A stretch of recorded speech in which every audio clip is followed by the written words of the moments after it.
Welcome to cinema tax. நாம இன்னைக்கு என்ன பார்க்க போனா கருப்பு. இந்த படம் பார்த்தீங்கன்னா சூர்யா ஆக்ட் பண்ணி ஆர்ஜே பாலாஜி டைரக்ட் பண்ணி வந்திருக்க படம் தான்.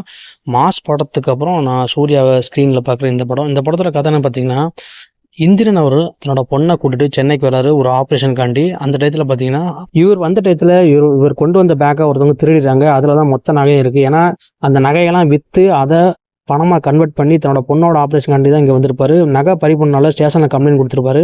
ஸ்டேஷனில் கம்ப்ளைண்ட் கொடுத்தவங்க இப்போ ஆக்ஷன் எடுத்து அந்த ரெண்டு பேர்த்தையும் பிடிச்சிருவாங்க. பிடிச்சி நகையை ரெக்கவரி பண்ணிடுவாங்க.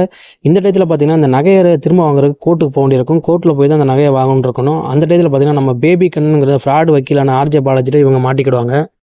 நம்ம ஃப்ராடு வக்கீல் பேபி கண்ணே காசை பிடிங்கிறோம் இந்திரன் கிட்ட. வேறு வழியே இல்லாமல் வேறு என்னடா பண்ணு தெரியாமல் முடிச்சுக்கிட்டு இருப்பாரு. ஒரு கட்டத்துக்கு மேலே இவன் ஃப்ராடுங்க கண்டுபிடிச்சதுக்கப்புறம் அவன்கிட்ட போய் சண்டை போட்டுருவாரு.